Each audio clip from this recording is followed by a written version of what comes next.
Okay, good evening, everyone. Thanks once again for coming to another one of our presentations on the unconventional gas drilling. Before I introduce our guest speaker this evening, I'd like to introduce the members of the town board and other public officials. We have three of our board members here this evening. Councilperson Chris Hearn up here in the front. Councilperson Ann Ryder, who just walked in, and Councilperson Vera House Straight in the back. Also our town clerk, Alice Linton, who's been graciously collecting our tax money this month. She's done a good job. And also our highway superintendent, Buddy Rollins, in the back. Now, for our guest speaker, Dr. Tony Ingraffea is a professor in the Department of Civil and Environmental Engineering at Cornell University. Dr. Ingraffea spent 2 years as a structural engineer with the Grumman Aerospace Corporation and 2 years as a county engineer with the Peace Corps in Venezuela before he began his doctoral studies. He has taught structural mechanics, finite element methods, and fracture mechanics at Cornell since 1977. He's here to talk to us about some of the myths and facts about the unconventional gas drilling in the Marcellus Shale. Dr. Ingraffea.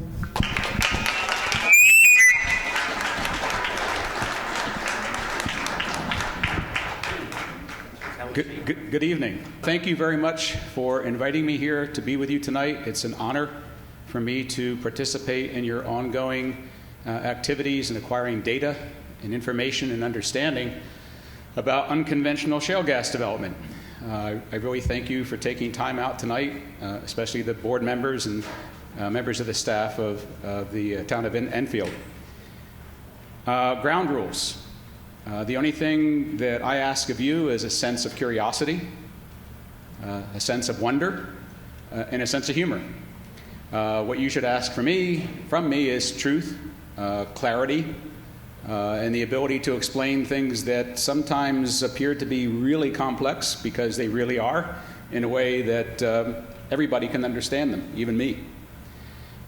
Questions, there's always a question about questions. You're asking me a question is not interrupting me. Somehow or other, we're going to get through all 458 slides tonight. Sense of humor, that was a test. So far, so good. You didn't laugh. Okay. Always make eye contact with somebody in the audience early. I learned that from Mitt Romney the other day. He said, I think it's best to save any detailed question until near the end. And there will be a couple of places where I can cut off. We won't have to go through everything I prepared tonight. I'll make a judgment as we go along as to how far we'll go. But if at any time during my presentation I say something that's entirely unclear or you think is entirely wrong, please, you're not interrupting, you're helping me. Just raise your hand, identify yourself, and I'll do my best to clarify. But when you do that, understand that I might need to stop the discussion at some point so we can continue on, and we can pick up at the end anything that's still left over. Okay? Good. Okay, so I've chosen the title for tonight's talk. Obviously, unconventional gas development from shales is what we're concerned about. Marcellus, Utica, other possible shale formations in New York. And I've chosen a theme that I've been using recently, and that's the theme of myth and reality.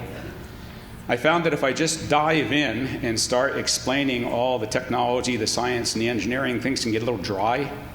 So in an attempt for an engineer to act more like an English major, I'm not good at poetry, and I'm terrible at art, but I'm really good at talking about myths, because I had 4 kids, right? As those of you who have children know, mythology is really important. And as you know, at the center of every myth is a kernel of truth. And so I'm going to present a couple of myths tonight, a couple of statements, and there they are. I'll read them to you. Fracking is a 60-year-old, well-proven technology. You've already heard that and read it thousands of times over the last couple of years. That's a true statement.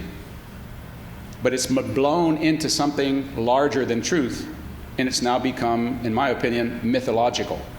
And so I'll spend the first part of the talk explaining what part of that statement, the first statement, is true, and which part has become larger than truth. Then we'll get into something that I'm sure you're all concerned about. Again, it's something that's in the news all the time. Fluid migration from faulty wells. And you probably heard it said and written that fluid migration from faulty wells due to failed casings or failed cementing is a rare phenomenon, and perhaps we shouldn't worry about it. So as it's written, that's a true statement. It is a rare phenomenon, but it really does depend, in judging truth from myth, about what you and I consider to be rare. We might have different opinions. Next is the use of multi-well pads and cluster drilling reduces surface impacts. That's said in a couple of different ways. Because we can do many wells from one pad and we can have lateral drilling, we're not going to have a pad every 40 acres. So that's a true statement, but it's been blown into something larger than truth, as we'll see. And the fourth myth that we might have time to go about, which is currently one that's embroiled me and my colleagues at Cornell, is natural gas is a clean fossil fuel. Sometimes you'll see it written, natural gas is a cleaner fossil fuel. Or sometimes natural gas is a clean burning fossil fuel. Or sometimes natural gas is the bridge energy to a sustainable energy future. In each of those statements, at its core, there's truth, but we'll investigate and see how much of it is myth. We might not have time tonight to go through all four of those in depth, so we'll make a judgment in about 3 hours and decide where we'll stop. But we need to start here, because in doing this one, I'm going to take the first 10, 15 minutes of my time with you tonight to try to do what I'm sure other people have done with you, and that is to explain the very basics, starting with the geology. What is drilling? What is casing? What is cementing? What is fracking? How is it different when it's unconventional from conventional? We'll go over all that ground in the process of studying this truth myth. Okay? Everybody know where we're going? Yeah. Good. Okay, so here's the first one. As I said, that's a true statement. Fracking has been done on oil and gas wells on a commercial basis in the United States since the late 1940s. Well over 1 million oil and gas wells in the United States alone, millions around the world, have been fracked. So all the signs you see out here that says no fracking make no sense. I'm serious. And it's something I object to from a personal knowledge, technology, engineering point of view, because I am very familiar with fracking technology. Been working on it since 1974. So at its core, that's a true statement. It's well proven. So why is it become larger than truth? To explain that, we first have to make sure we understand what we mean by unconventional. Standard understanding would mean, well, it's not usual. It's different than conventional. It's different than the usual. There are over 40,000 gas and oil wells in New York State. None of them are unconventional. They're all conventional. But what we're being confronted with today, through the SGEIS process and perhaps new regulations, is not what has happened. It's what has never happened in New York State. And 3 years ago, New York State, by law, by SEQRA law, State Environmental Quality Review. Thank you. Never remember all the acronyms. That law was on the books, and it said, and I'm paraphrasing, whenever a new industry comes to town in New York State, if a judgment is made by regulators and legislators that it's sufficiently new, that its impacts on the environment have not yet been assessed, then by state law we must do what we have been doing for the last 3 years, which is a new supplemental generic environmental impact statement and new regulations. We were lucky in New York State. Pennsylvania didn't have such a law. West Virginia doesn't have such a law. Ohio doesn't have such a law. They opened the barn door, and the rest, as they say, is ongoing history. But New York State, by law and by wisdom, had to stop 3 years ago. And that tells you right there that we're dealing with something not conventional. because if it wasn't judged to be different and new, we would not have to be going through the process we're going through right now. So whenever the gas industry representatives say, don't worry, this is the same thing we've always been doing, it can't be. Otherwise, we wouldn't be doing the environmental impact statement we're doing now, which is legally required because we in New York State judge this to be new. Hope that's clear. Why is it new? What makes it unconventional? 4 technologies, 1, 2, 3, 4, had to come together. 4 relatively new technologies had to come together in one place at one time in the Barnett Shale in Texas, starting in the early 1990s and leading up until about 2001, 2002 to what we now call unconventional gas development from shales by high-volume hydraulic fracturing using slickwater and long laterals from multi-well clustered pads. Now you know why the sign says no fracking. Did you get that? Can you imagine putting that on a bumper sticker? But I, as an engineer, insist that that's what we call it, because otherwise we're not getting the right meanings. So I need to explain these 4 technologies and how the geology demands them. Ready? Directional drilling. Directional drilling means instead of just drilling vertically, we can drill in any direction we want. Okay, so let's take a look at what that means and why it's necessary. This is a cartoon you've all seen many times, and I'm sorry you have to keep shuffling. I need 3 hands here. So high volume slickwater fracking from long laterals. The concept is, if this were a conventional vertical well, one would have a drill pad. That's the area. The drill pad is the area on the surface where drilling occurs. One would bring in a drill rig and drill more or less vertically, and a conventional well would be accessing an accumulation of gas. Think of it as a giant bubble. It's not really a giant bubble, but it's a volume of rock in which a large volume of gas has accumulated over hundreds of millions of years. It's located directly below a vertical well. That's not what's shown here. So conventionally, a well would be drilled vertically, and hopefully they would hit that gas pocket. And if they did, they get gas. And if they don't, they get a dry hole. Happens 50% of the time in New York State. Some of you probably live on land where there has been unsuccessful drilling into the Trenton Black River. Okay. But the problem here is that in shale, the gas has not accumulated in one place. You can think of the gas in the shale as being everywhere. It's not in a large pocket. It's microscopically bound into the rock in pores that are smaller than a millimeter, smaller than a micron in diameter. But the gas is distributed everywhere in the shale layer. So if we were to drill a vertical well and intersect a shale layer, which might only be, by the way, directly below us, the Marcellus Shale is about 100 feet thick. So why would you drill a well a mile down to the shale and then have the well only in contact with 100 feet of shale? Uneconomic. You wouldn't get enough gas to pay the $3 million bill to drill the well. Directional drilling. Drill vertically and then turn and drill a lateral part of the well. This is called the lateral. It's not necessarily perfectly horizontal. It depends upon how the rock is. If the rock is tilted, the lateral is tilted. And the rock isn't perfectly flat. So this lateral can be doing this, following the rock. Okay. That lateral can now be up to 2 miles long. In Pennsylvania, the average is about 7,000 feet. So now wait a minute, you're going to drill down 5,000 feet and drill out 2 miles? Yeah. Why? Because now you have all this well in contact with the shale, and as I said, remember, where's the gas? Everywhere. Okay? So directional drilling is absolutely necessary to economically develop gas from shale formations. But it's not the only technology that makes it possible. So let's go back to the second one. The ability to inject high frac fluid volumes.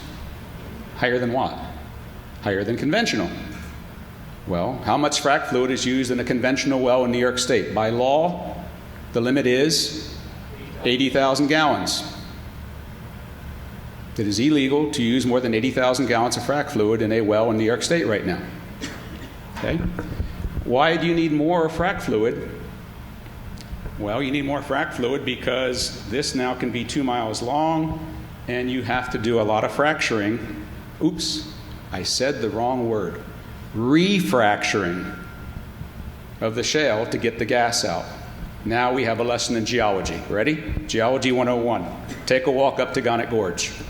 Everything you need to know about shale gas development, geologically speaking, you walked over when you walked your kids up that creek. Remember when you did that first time you moved here, or when you lived here, you walked up the creek in the summertime and you saw all these nearly perfectly straight lines that you were absolutely sure somebody had come in and cut with a saw? You know what those are?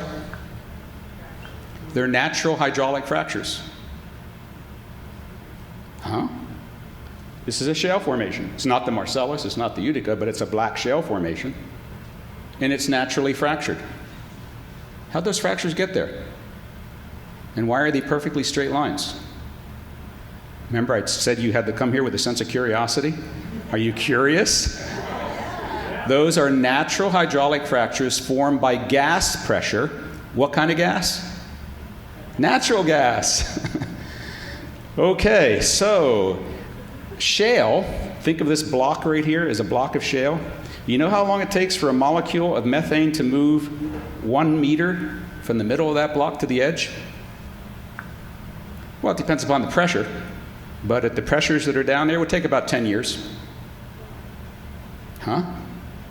Yeah, because shale is impermeable. What does that mean? What does impermeable mean? Who's the science teacher here? Impermeable means a fluid does not want to move through a solid. Steel is impermeable to air and water, right? Shale is impermeable to just about everything. Well, then how do you get gas out of it? If it takes 10 years for a gas molecule to move a couple of feet, how are we ever going to get gas out of a shale formation? The answer is, watch this. You have to use your imagination now. I should have told you you need imagination too. You do. And now, imagine that's the lateral. Remember, that could be 2 miles long. That's the lateral. The idea is to get that lateral to intersect as many of those natural fractures as possible. Because now we perforate, and I'll show you what a perforation looks like. We perforate that lateral.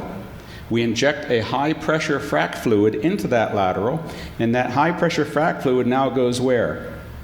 Into the existing fractures and refractures them. They're being squeezed shut right now. Not perfectly shut, but they're being squeezed under the earth pressure that's down there. So what we do is inject the hydraulic fracturing fluid at a pressure greater than the earth pressure, and those fractures reopen, and that's where the gas is stored.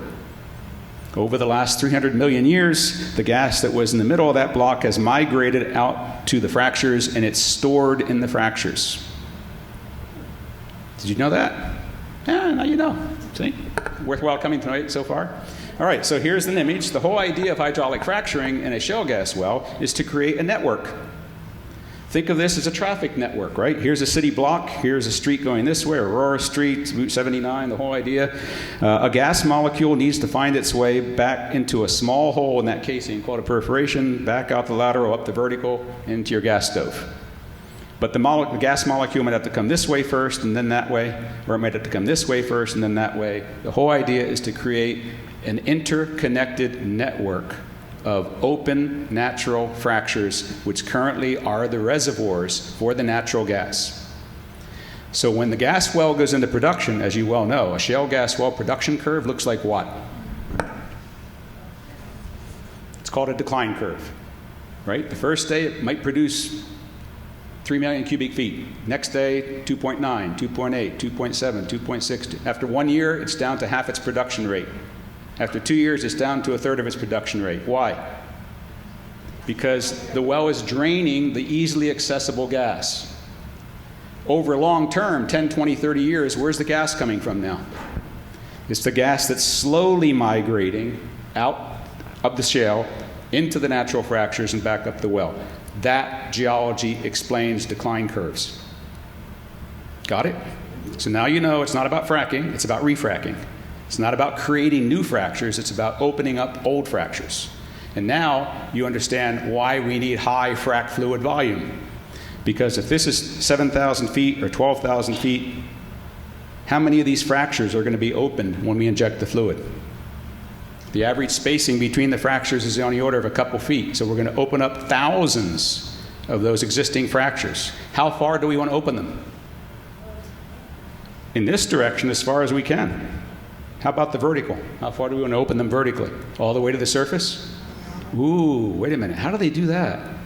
How does an engineer sitting in front of a computer terminal in an air-conditioned trailer on a pad tell the fracture what to do?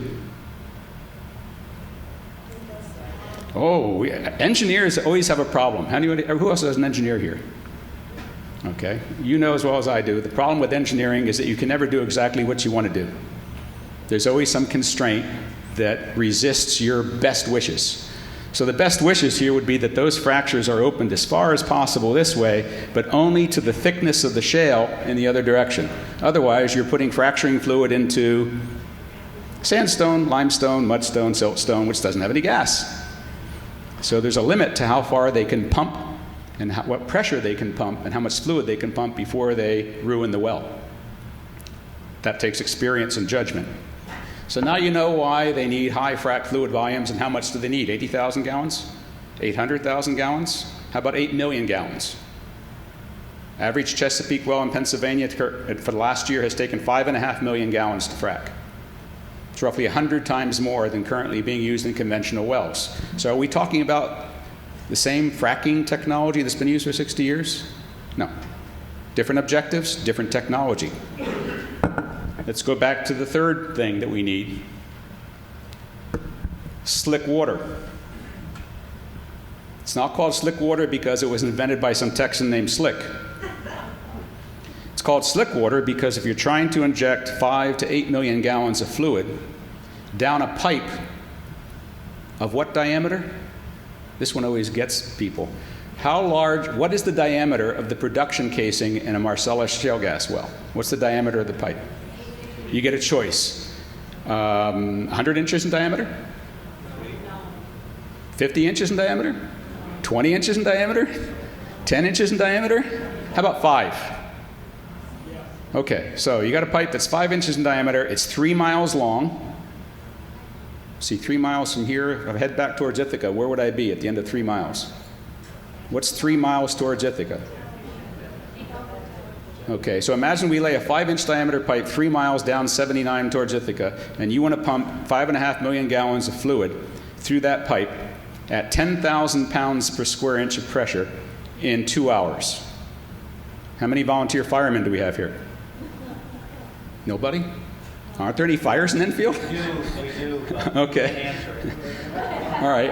How easy is it to pump a fluid 3 miles through a pipe 5 inches in diameter at 10,000 pounds per square inch and have something come out the other end in less than a year? How much horsepower do you need at this end? All of you who have used garden hoses, you know, the longer you make your garden hose, the less pressure you get at the other end. Why? Friction. So water isn't slippery enough, so they have to add a chemical to the water. Actually, they add a number of chemicals, but the most important one is a friction reducer. A lubricant, some sort of hydrocarbon. It used to be napalm. Did you know that? Yeah, the first fracs were done with napalm as fracking fluid. 1947, what did we have a lot of in stock? Okay, they don't use napalm anymore. Then they went to diesel. And of course, nobody uses diesel and frac fluid anymore, as you well know, right? No, you don't know that. Well, they're not supposed to, but it's still done sometimes. Okay, so slick water means add a lubricant to the water so that you can get all that high frac fluid volume down a 3 mile long well that's 5 inches diameter at 10,000 pounds per square inch or more in a couple of hours. Okay, that's the third technology. This is where the geochemistry comes in. Finally, a major difference between conventional gas development, like we see anywhere. You can drive between here and Rochester, and you can see evidence of hundreds of gas and oil wells. Out in the middle of a field, right? You see a little Christmas tree, about this big, and you see a 1,000-gallon plastic tank. How many of those have you seen in your lifetime? Thousands of them. Okay, that's not the way it works. I'll show you some pictures here about how it does work.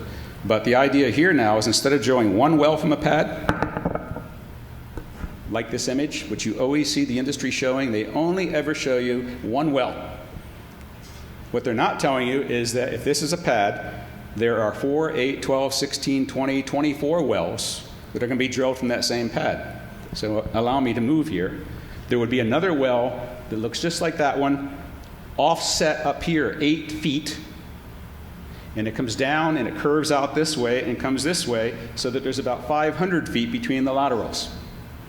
Then they move 8 feet more this way, curve down and come out here, so there's a third one, down, out here, a fourth one, 4 more that way, and then they turn around, go in the exact opposite direction with 8 more. I'll show you pictures of what that looks like. Okay. That's different. Yes?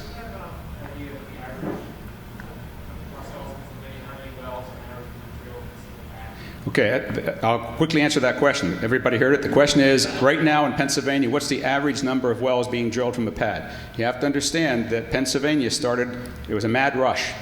Lease up, hold the leases by doing some action required by the lease to hold the lease. So companies typically went in and drilled one well.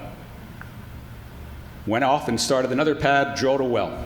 Went off and started another pad, drilled the well. Now the lease is held. Now they're coming back and drilling the rest of them. So 4 years ago in Pennsylvania, the average number of wells per pad was 2. 1 vertical exploration well, 1 horizontal production well. Current average is between 4 and 5. Eventually it'll get to be 16, guaranteed. I'll show you what's happening in other places. Okay.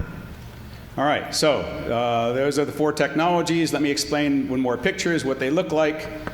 This is a picture that was produced by Shell Appalachia. As you know, Shell just about owns Tioga County in Pennsylvania. They've leased up over half. One company has leased up over half of the county. Let me explain what you're looking at here. This is high tech. This is 3D virtual reality. If we had 3D glasses and I had a 3D projector, this would be filling the room. Everything that's gray here is the Marcellus shale layer. That's what it really looks like using very modern sonic technology. They can actually visualize what the shale layer looks like and all the other layers above it. Notice that it's not flat. Notice that it has a really big fault running through it here. Okay. These vertical lines are the vertical parts of the wells, and these lines are the laterals. So right here at this pad, there are 1, 2, 3, 4, 5, 6 wells. On this pad, there's 1, 2, 3, 4, 5, 6 wells. So this pad is separate from that pad by about half a mile. What's the idea here? What are you getting from this picture? What do you think the ideal situation would look like if the gas is everywhere? How many more of those laterals are they going to drill? As many as they can. As long as each one's being productive, they'll keep drilling them. So remember, in Pennsylvania right now, there are about 4,500 Marcellus shale wells. Industry plans to drill over 100,000 in Pennsylvania. So when you think, you read in the newspaper, oh, I drove down to Towanda, I drove to Dimmock, I didn't see much. You saw 1/25th of what you're going to see. 1/25th. You have to project in time when you try to imagine what it's going to look like here. Don't go to Pennsylvania and say what's there now is what's going to be here forever. You can't see what's going to be here forever because the forever hasn't happened in Pennsylvania yet. It's ongoing. Okay, so let's imagine reality. Let's go someplace like the Barnett Shale in Texas, and let's see how all these technologies have come together to give a gas operator the ideal situation. Well, let's see. To be an ideal situation, you have to have a shale formation. You have to have a shale formation where you know there's natural gas. You have to have no competition to get to it, and you have to have a willing leaser. Somebody is willing to lease you all their land, because now you can drill everywhere. So those of you who have leased or are thinking about leasing, you have ultimate control here, and let me show you what happened in an actual situation. This is a Google Earth image of the Dallas-Fort Worth Airport. How many people have flown into the Dallas-Fort Worth Airport? You've been there. Okay. Cities of Dallas-Fort Worth are down here a couple miles. Okay. This airport property was owned by the cities of Dallas-Fort Worth, and they decided to make a deal with one operator, Chesapeake, and they turned that into that. Let me tell you what you're looking at. Every one of these red dots is a pad. There are 53 of them on the airport property. Every red line is a lateral. You getting the picture here? Every red line is a lateral. Okay. So what's been done here? They had one leaser said, go for it. Drill as much as you can, any way you can, get the most gas out that you can, because the more gas you get out of our property, the more we make on royalties. Okay. One company, Chesapeake, no competition. That's the operator's dream. Lots of gas, no competition, only one entity to deal with. No landowner coalitions, no recalcitrant neighbors, no need for eminent domain, no need for, what do we have in New York State that allows compulsory integration? They don't have that in Texas. Don't have it in Pennsylvania. You allowed it to happen. We allowed it to happen as citizens of New York without knowing it.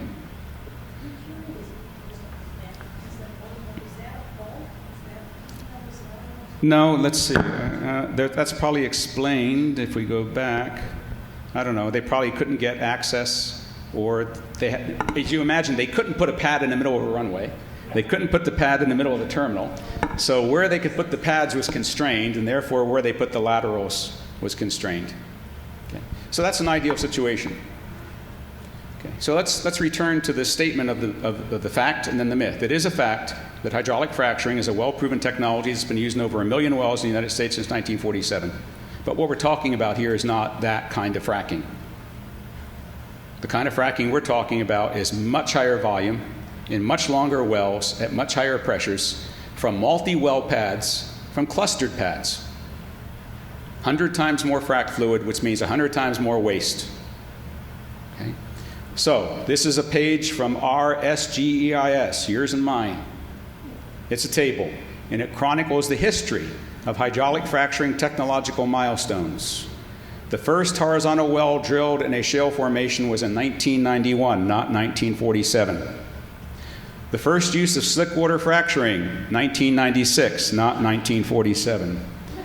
The first multi-stage slickwater fracturing of horizontal wells, 2002, not 1947. And finally, the use of multi-well pads and cluster drilling 4 years ago. How old is unconventional gas development from shale formations? 5 years. So what? Okay. So there's the myth. At its heart, a kernel of truth.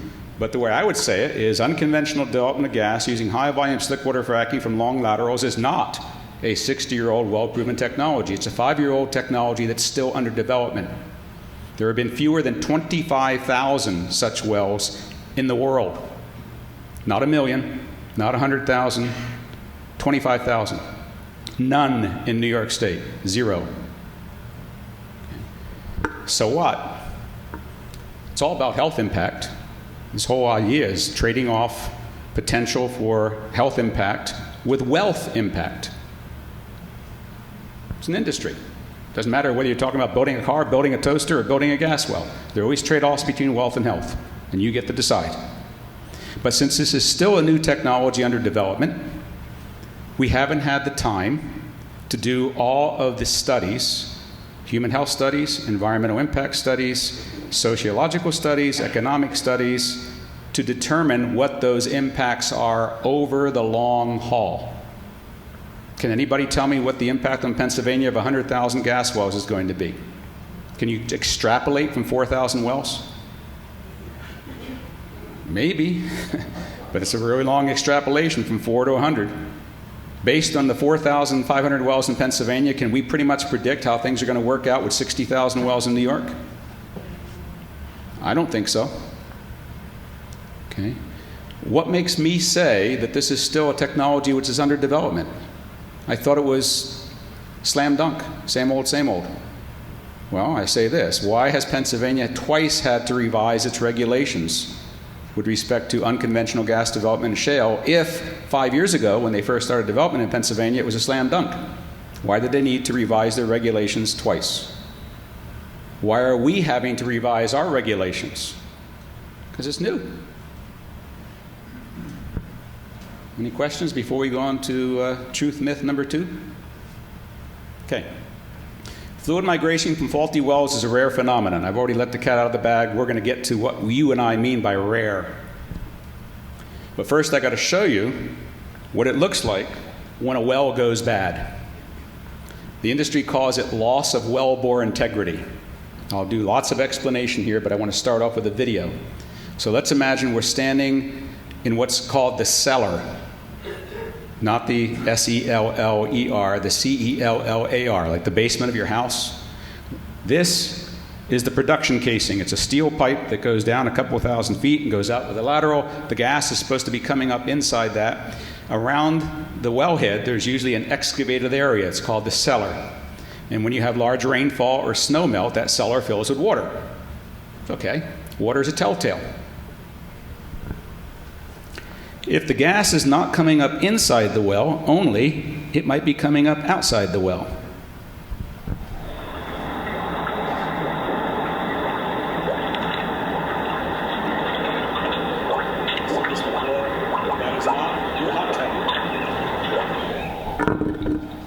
Okay, that is bubbling of hydrocarbon gas, mostly methane, but whatever other hydrocarbon gases are coming up, they're coming up outside the well as well as inside the well.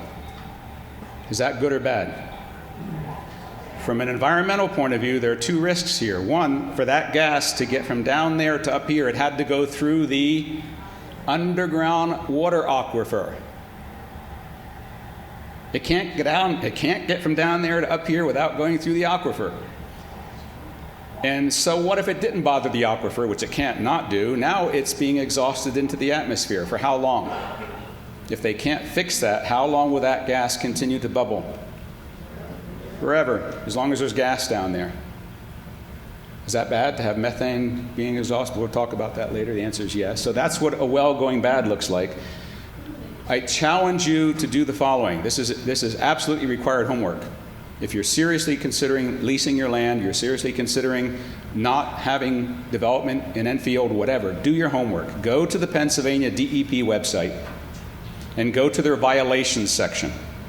They just redid it last week. It's now being done by a professional database management firm. It used to be one gigantic Excel spreadsheet that nobody could understand. Now they put it into a very professional form. I looked at it today. Go through, say, 1 year.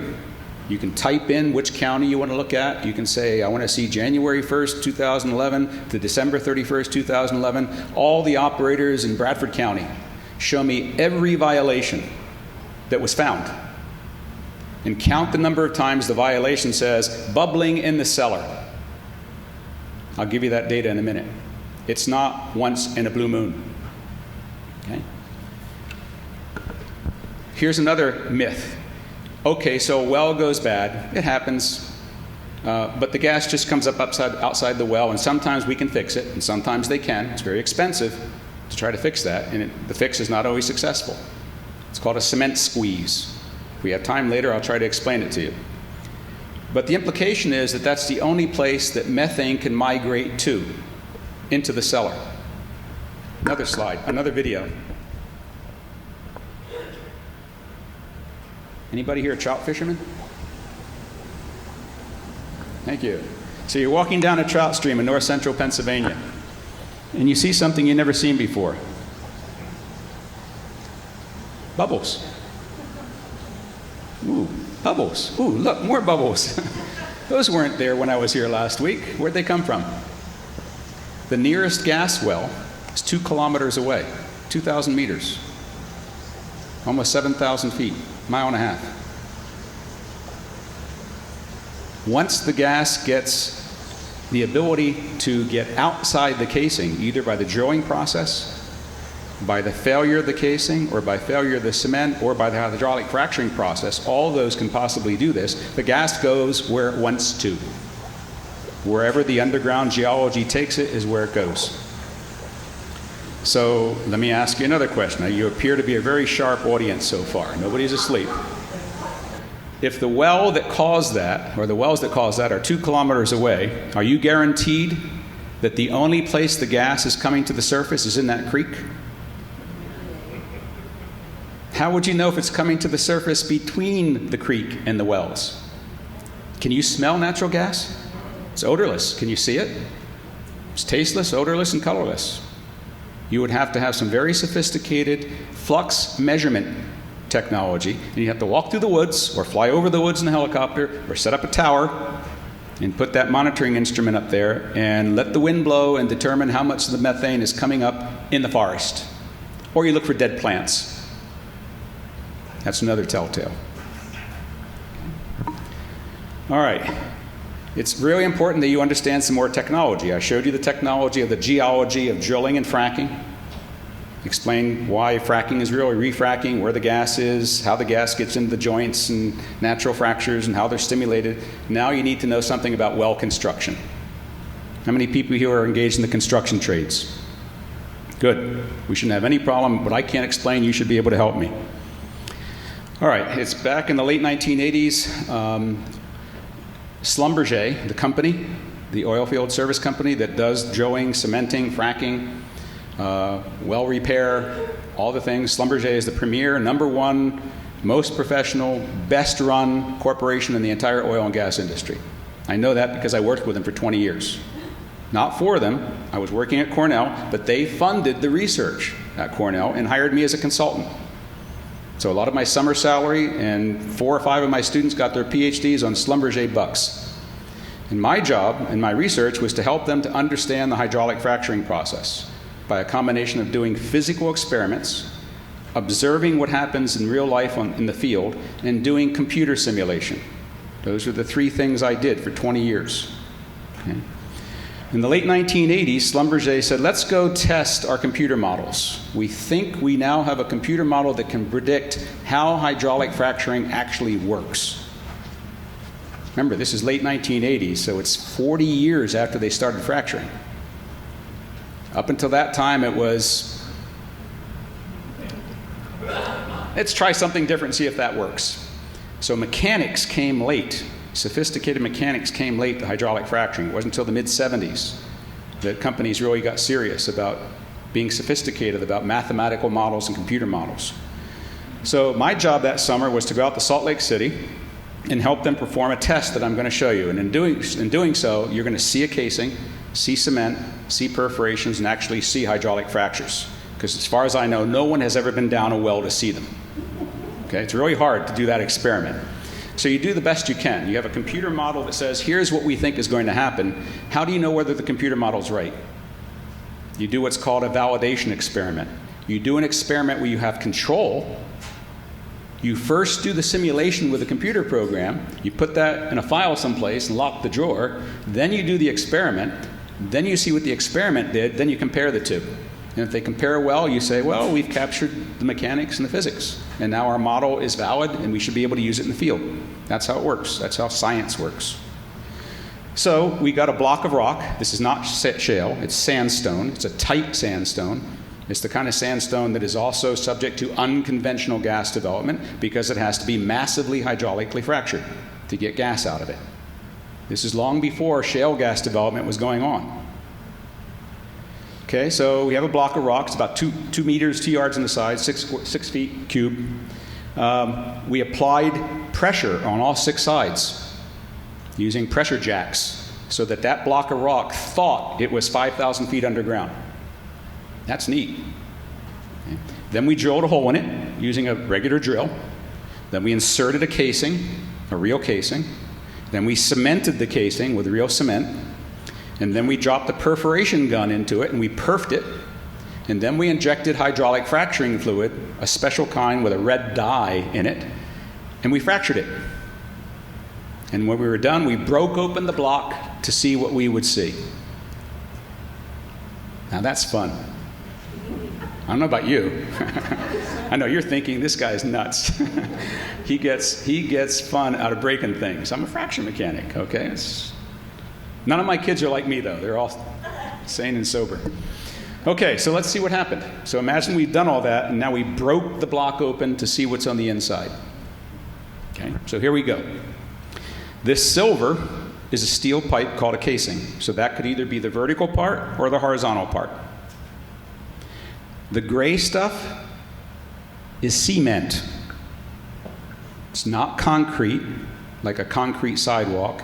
It's not reinforced concrete, like the beams that are in the columns in this building. It's cement powder, water, and some chemical additives. Hardened cement paste. How many people here have ever worked with hardened cement paste? Or with cement? Or with concrete? What's the first thing it does as it starts to dry out? Shrinks. And as it shrinks, it cracks. There's no steel reinforcement in that. Okay? Look at the scale. I don't think you can read it. This is 4 inches. How thick is the cement? 3/4 of an inch. That cement is a seal. When they drill the hole has to be larger diameter than the casing. Why? Otherwise, if you're going to force casing 3 miles down a curved hole, the hole better be bigger than the casing. Okay, but that leaves a gap. It's called the annulus. That annulus has to get filled with cement, otherwise it's a superhighway for anything that's down here to come up there. Like the gas bubbling. So when you see gas bubbling, you know that the cement job has failed somewhere. You might not know where, but it's failed somewhere. Okay? I'll show you another picture here. Here, this is another test. The cement is still mostly intact. See that hole? See that hole? How'd they get there? No. How do you make a hole in a steel pipe 3 miles down on a lateral so that you punch a hole through the steel, punch a hole through the cement, and punch a hole into the rock so that the fracturing fluid can come out of that hole, into that hole, and create that? That's a hydraulic fracture. Well, you can't put a drill down there. You put a perforating charge, an explosive charge. Okay, a shape charge, the same kind of stuff that the military uses to punch holes in tanks. That's where the technology came from. Okay, same companies that make shape charges for the military subcontract to oil and gas companies to create perforations. Okay, so now you see a casing, you see cement, you see perforations. We injected the fluid came out of that hole, created a fracture here, which you can't see. There's another hole right here. That hole goes into the rock. The high pressure fluid goes in there. That pressure overcomes the squeezing pressure from the earth, and the rock fractures, and you get a hydraulic fracture. Actually, you see one here, another one over here. Here you can see a perforation. Okay? That's what it looks like down there, except we're talking about shale, and as you now know, what are we trying to do in shale? Are we trying to create new fractures? No. Hopefully right here is an existing natural hydraulic fracture, and we just happen to perf right into it, and the fluid goes out that perf and goes into that natural fracture, and we create that network that we talked about. Got it? Okay. What can go wrong with this? Let's see. So I'm going to show you some slides that were created by Southwestern Energy, one of the companies doing Marcellus development. I didn't do these slides, they did, so it's to their credit. They're trying to do public education and try to explain some of the things that can go wrong with casing and cement. There are many things that can go wrong. We could have spent the entire night just talking about those things. I want to spend 2 minutes talking about just a couple of them by way of these wonderful slides. Let me explain what's going on. The red dots are meant to be methane molecules. Okay? In an ideal situation, the methane down here in the shale is only going up the casing to the surface. But as is all too well known now, in addition to the shale down here containing gas, there are other layers of shale and sandstone and limestone that also contain gas, and it can be very high pressure. So this gray is cement. This white is the absence of cement. Okay? In New York, the proposed new regulations say that all annuli, all those gaps between casing and rock, have to be filled with cement. Or you have to make your best effort to fill them with cement. That's not the law in Pennsylvania. In Pennsylvania, a company can choose to not cement all the way to the surface. They can leave open an annulus if they're absolutely certain that there's no gas between this point and this point. That could be thousands of feet of rock. If they guess wrong or if they experimented wrong, something bad could happen. Okay. There's something else, and I'll show you what that bad is in a minute. There's something else that can go wrong, and that is the cement doesn't go in as a solid, it goes in as a liquid. How does the cement get in there? Do they pour it down from the top? No, that won't work. So the cement is piped down the casing. The very same steel casing that's eventually going to transport gas is first used to transport liquid cement. So the cement goes down the well, all the way out to the end, and then it comes back all the way up and fills. That can be a trip of a few miles. Remember that annulus is 3/4 of an inch. So you want to fill a couple miles of a cylinder that's about 3/4 of an inch thick, perfectly full, so that it bonds perfectly to this casing and bonds perfectly to the rock. And it doesn't set up too soon. What happens if the cement starts to harden before it gets up to here? Suppose it hardens here. What happens to these gas molecules?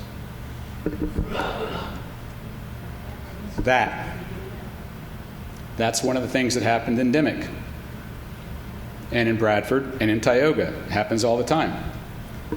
Getting the chemistry of the cement just right so it doesn't harden too soon is very difficult because it has a long path it has to take. Okay? And lots of things can go wrong along the way. They could lose the cement. No return. It goes off into some void down there or some fault. Now they got a problem. Another problem that can happen is, as I said, when the cement first goes down, it's a liquid. Suppose there's relatively high gas pressure right here. So now you have liquid cement and there's high gas pressure. What's the gas going to do to that liquid cement? It's going to channel it. Imagine you're squirting a liquid on liquid cement. What happens? You erode it. So a problem is channeling. That's if the cement doesn't set up soon enough. You got to get it just right. The casing is steel. What's coming up inside is brine, salt water. Salt water and steel means corrosion. There's a possibility that over time the casing could corrode, you get a pinhole or a crack, and now the gas can migrate out of the casing and into an open annulus. Okay. Shallow production, okay. How often do these things happen? Remember the question rare? We have to answer the question, what's rare? Okay. So industry has data. When my colleague Don Siegel came here, he probably said, Professor Ingraffea says this happens all the time, but I've never seen the data. I've given a half a dozen talks with him, and I always show the same data. And then he calls me or sends me an email and says, I've never seen the data. And I write back and say, if I found it, you can find it. I would just go to the same place. We're both members of the Society of Petroleum Engineering. You go to their database and you type in the keyword, failure of cement, and you get dozens of papers. And I'm going to extract from two of them. This is a paper that was published by Schlumberger in their own journal. And about 45,000 offshore wells were surveyed by the company to determine how many of them were leaking. So this is a bar chart. I know how interested you are in bar charts at this time of the evening. This is the age of the wells that they tested. And this is the percent of the wells that had sustained casing pressure, meaning venting of the gas outside the casing. Notice that brand new wells leak at the rate of about 1 in 20. 5% of the brand new wells leak. I don't see any spring chickens in here, so we all know what happens as we get older. I don't know about you, but subsystems start going down and major systems start getting sort of... So as the wells age, the percent of them that are showing leakage increases, and so by the time a well gets 20, 30 years old, 50% of them are leaking. Why? Because the cement is cracked, the cement has corroded, the casing is cracked, the casing is corroded, and the wells leak. There is no way around it. Industry has spent billions of dollars in the last 100 years trying to solve this problem. They can solve it in the sense of reducing it reducing its frequency. And what they've gotten is 5% initially, 50% eventually.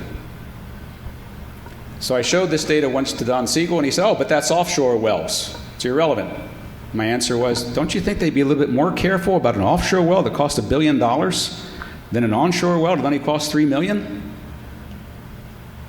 At this point, you're supposed to be remembering what happened in the Gulf of Mexico in 2010, cement failure. Okay, you remember that? That was a cement failure. All right, so I'll show you some more data. This is 343,000 oil and gas wells surveyed by industry people in Canada. Onshore wells, not offshore. Okay, so let me explain it. This solid line is the percentage of the wells that have failed as a function of how old they are. So back in the early 1900s, wow, 16% of the wells were had failed, those old wells. As they get newer, because they're newer, they haven't aged yet, so it's down around 2%.